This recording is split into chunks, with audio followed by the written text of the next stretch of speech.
Et là, vous montez.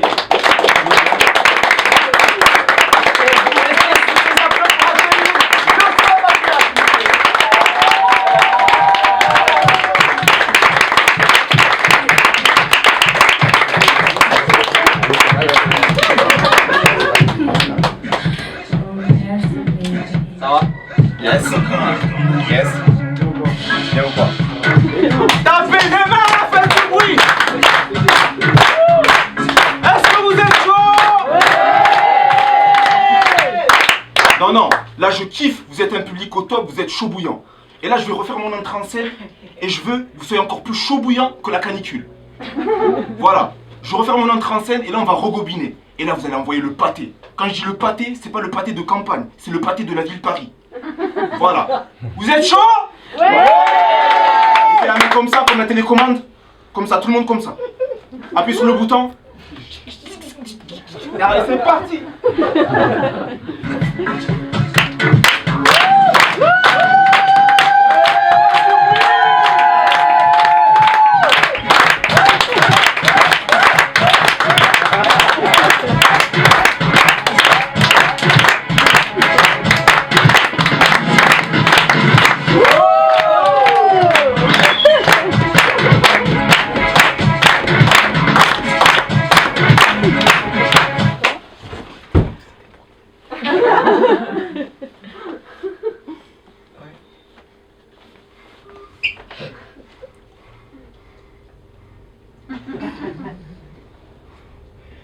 Merci à ceux qui me regardent avec le sourire parce que je sais que je suis intéressant.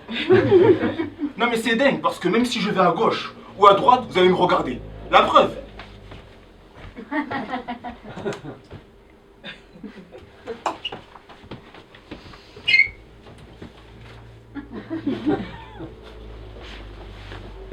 Non, non, tout à l'heure Junior il avait 6 minutes pour faire son intéressant devant vous. Moi, j'ai 1 heure. Et je vous le dis sincèrement, moi Josserand Makila, un humoriste originaire d'Angola, très content d'être parmi vous.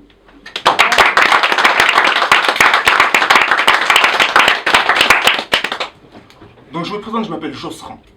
Spécial comme prénom Josserand. En gros, si y en a un parmi vous qui veut m'affronter face à face, je suis obligé de me rendre, parce que Jo se rend. Mais encore le pire, c'est pas mon prénom Josserand, c'est mon nom de famille. Parce que mon nom de famille, c'est Makila, coupez ça.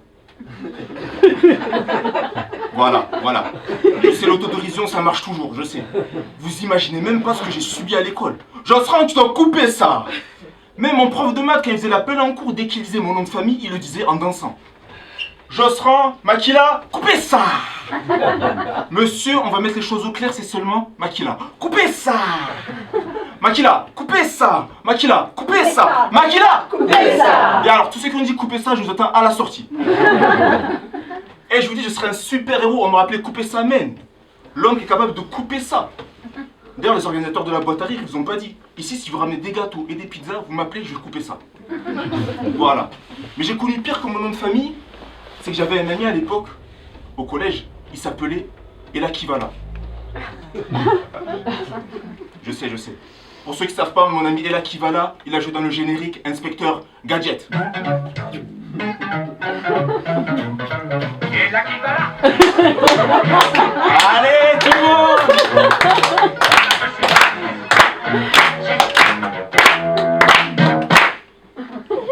Voilà. Non, non. Et j'ai connu pire encore au collège. J'avais un ami, et désolé, je vais vous le dire, d'abord je préfère poser les choses. Dans mon spectacle, je dis pas de gros mots, mais lui, cet ami-là, son prénom, c'est un gros mot. Et son nom de famille aussi, c'est un gros mot. Il s'appelle Moustaras. C'est chaud, ça c'est chaud, c'est plus chaud couper ça, vous êtes d'accord? Mon ami s'appelait Moustaras. Un gars comme ça, imaginez, il vous énerve. Si vous voulez l'insulter, vous n'avez même pas besoin de chercher une insulte. Vous dites son prénom, vous l'avez déjà insulté. Mais oui, il vous énerve là et vous lui dites, eh vas-y Moustaras. Non, non, c'est dingue. Moi d'un côté, j'ai pas le droit à la parole parce que moi on m'a donné un surnom à l'école comme j'étais un échec. C'était tête de fer. On m'a donné ce surnom-là parce que j'étais un échec à l'école. Surtout quand j'étais élu délégué de ma classe. Je voulais être le Nelson Mandela de la classe, mais au final j'étais le François Hollande de la classe. Moi aussi on m'a donné le surnom de tête de fer parce qu'un jour j'étais bloqué dans l'ascenseur avec 2 amis, Joao et Abdelak. On était bloqués. Et c'est frérot, il a rigolé. Il s'identifie. Nous, vous savez, sans pas rentrer dans les clichés, nous les Noirs et les Arabes, on fait tout le temps les cons dans l'ascenseur. Non, non. J'étais bloqué dans l'ascenseur avec 2 amis, Joao et Abdelak. Il n'y avait même pas d'issue de secours et il fallait qu'on sorte de là si on allait mourir. Donc je me suis échauffé. J'ai dit, Joao, tiens mon sac, Abdelak, tiens ma veste. Bien sûr, j'allais pas donner mon sac à Abdelak. Et là, j'ai pris du recul comme un rhinocéros. Bam! Coup de boule à la Zinedine Zidane sur la vitre de l'ascenseur, ascenseur débloqué, et avec Joao et Abdelak, on a dansé. Attention, c'est la danse du coup de boule.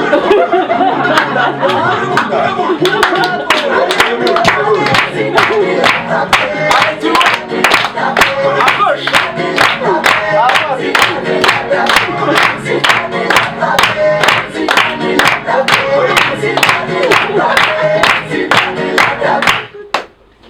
Pour info, j'ai fait le trajet de Toulouse jusqu'à Paris, donc si je suis fatigué, j'ai le droit d'arrêter le spectacle. Voilà. Non mais après m'être fait reconnaître, grâce à mon prénom, mon nom de famille, mes surnoms, à l'école, je me suis dit pourquoi pas ne pas me faire reconnaître dans le milieu artistique. Voilà pourquoi j'ai le plaisir de vous annoncer que j'ai joué dans le film Les Vieux Frono avec Pierre Richard, Alice Paul et Eddie Mitchell, qui a été sorti au cinéma et qui a été diffusé à l'étranger.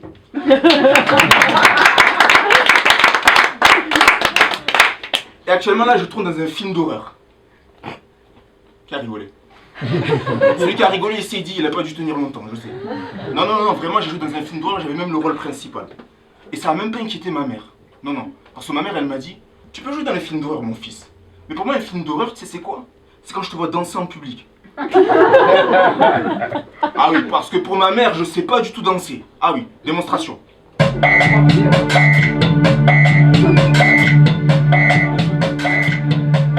Petit échauffement, est-ce que vous êtes chaud? Ouais. C'est parti. On va ambiancer la salle. Je vais danser. On tape les mains.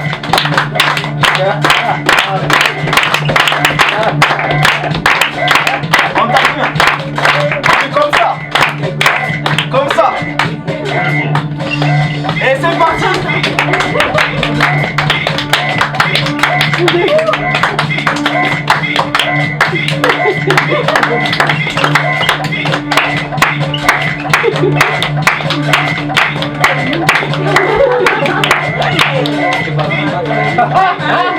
Tu fais un battle, vas-y. Coupe. Voilà, comme ils disent, coupez ça. Ah. Ça va? Comme je l'ai dit, c'est chaud. C'est un film d'horreur pour ma mère, ça. Voilà. En plus de ça, un philosophe disait, Michael Jackson était le seul noir, le seul blanc, pardon, qui savait danser. Et bien à la fin du spectacle, vous direz Josserand Mac, il a coupé ça. Et le seul noir qui ne sait pas danser.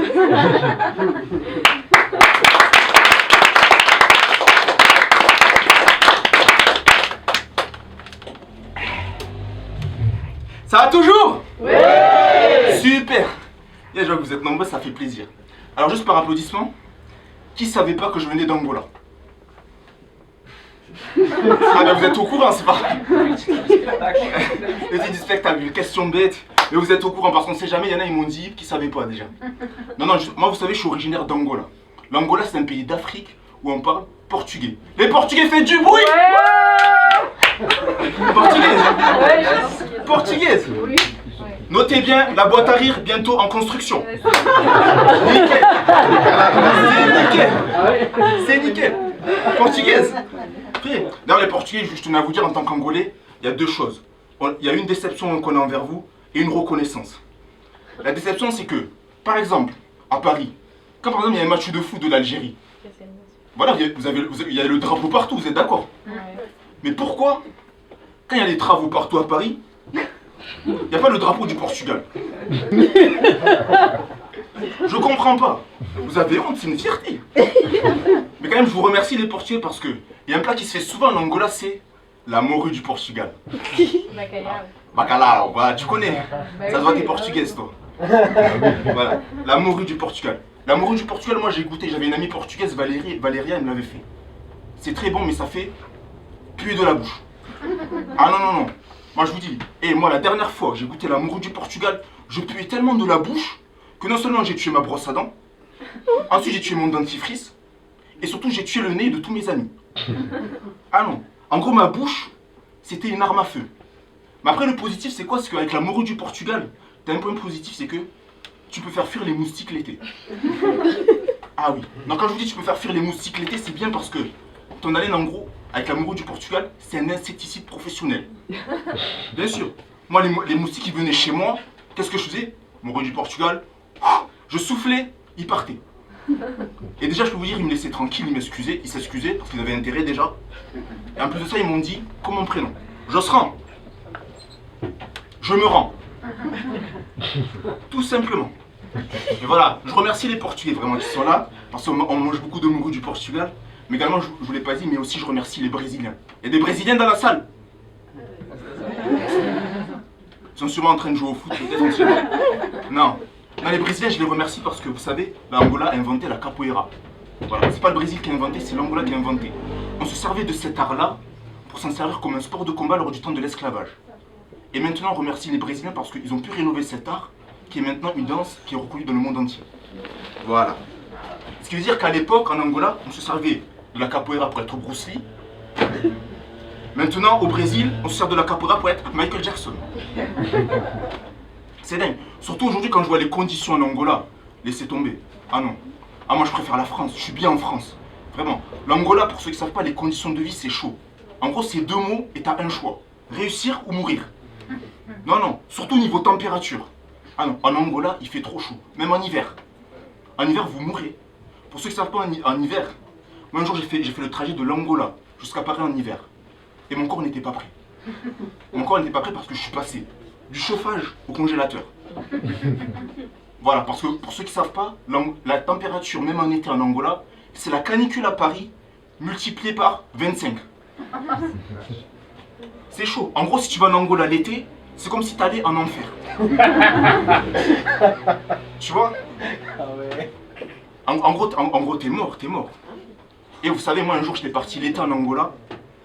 Et je peux vous dire, j'ai marché juste 5 mètres dans la rue, comme vous avez marché dans la rue. Et je transpirais tellement qu'avec toute ma transpiration, je pouvais même remplir un verre. Ah oui, mais rassurez-vous, j'allais pas boire le verre, sinon j'allais attraper le virus Ebola. Ah oui, en plus j'ai fait des exposés sur l'Angola, sur les virus. On a Ebola et actuellement on a un virus qui circule actuellement. Ah, là, quelqu'un qui rentre. On peut les applaudir!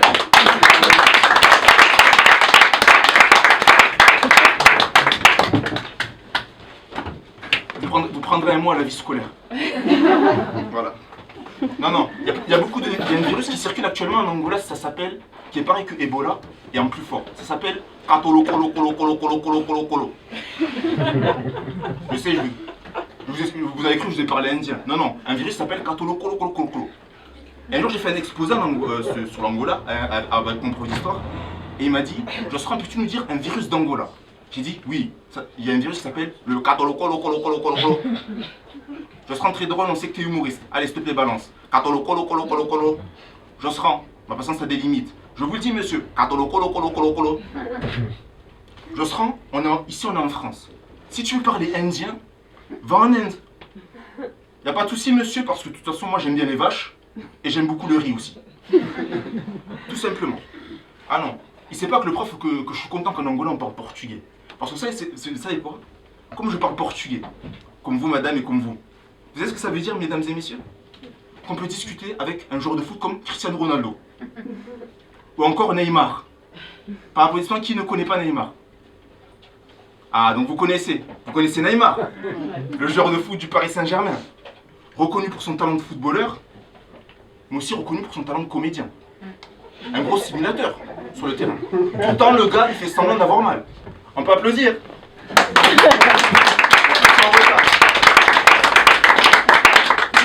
Neymar, reconnu pour son talent de comédien. Tout le temps, le gars, tu le touches à peine, il a mal. Même doucement, il a mal.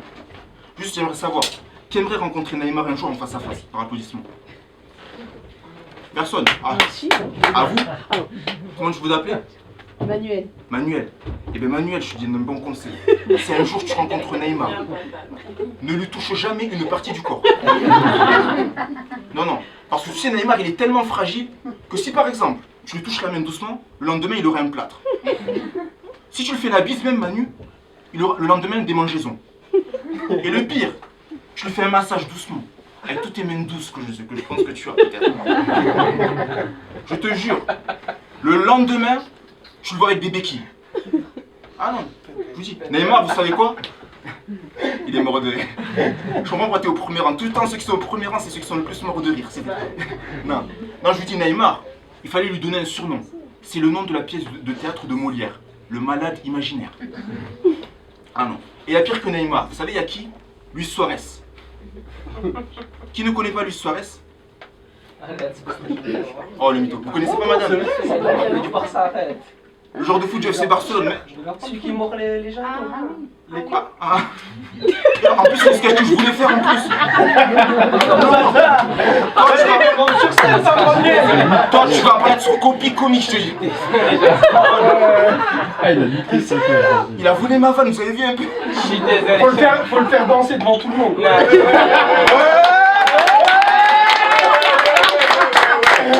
Frère, comment tu la balances? S'il y a une professeure là, elle aurait dit oh purée, le rapporteur.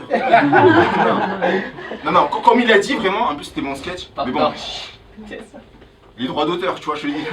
On s'arrangera. On s'arrangera, voilà. Quoi? Entre Toulouse et Entre Toulousains en plus. Oh, franchement, comment il a trouvé mon sketch, c'est un truc de malade. Non, Luis Suarez, comme il a dit, c'est un joueur de foot en fait, quand il est du FC Barcelone, quand il est sur le terrain, avec ses adversaires, il joue pas au foot, il les mange. En gros, c'est pas un joueur de foot, excuse-moi, c'est un carnivore. Non, vous savez, un jour, Luis Suarez, il avait mordu un joueur de foot italien sur l'épaule. Le joueur de foot blessé, ça causa à Luis Suarez 9 mois de suspension. 9 mois de suspension par la fédération de football. Moi, franchement, je ferais partie de la fédération de football. J'aurais mis 9 mois de suspension, mais aussi, je l'aurais envoyé dans la jungle. Je l'aurais envoyé dans la jungle. Attends. Sur le foot, t'es censé mettre des buts, t'es pas censé mordre les gens quand même. Moi, je l'envoie dans la jungle, je vous garantis, ça devient un animal sauvage, le gars. Il devient même le roi des animaux. Et d'ailleurs, sur BFM TV, si j'apprends que Luis Suarez est parti dans la jungle en tant qu'animal, je vous jure, moi je fais un safari. Bien sûr, attendez. D'ailleurs, même imaginez Luis Suarez, il serait dans l'océan. Le gars, il serait mauvais, parce que ça serait un requin. Eh oui, ça serait un requin, le gars. Mais ça serait positif parce que s'il ferait du cinéma, il aurait pu jouer dans le film Les Dents de la Mer.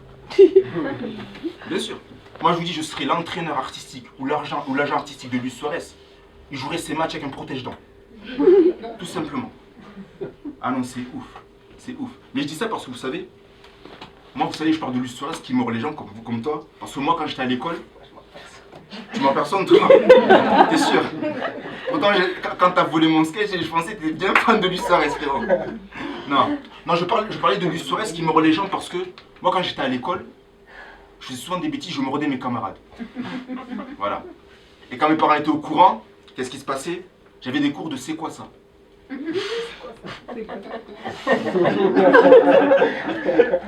Traduction en français, punition africaine. Par applaudissement, qui ne connaît pas la punition africaine?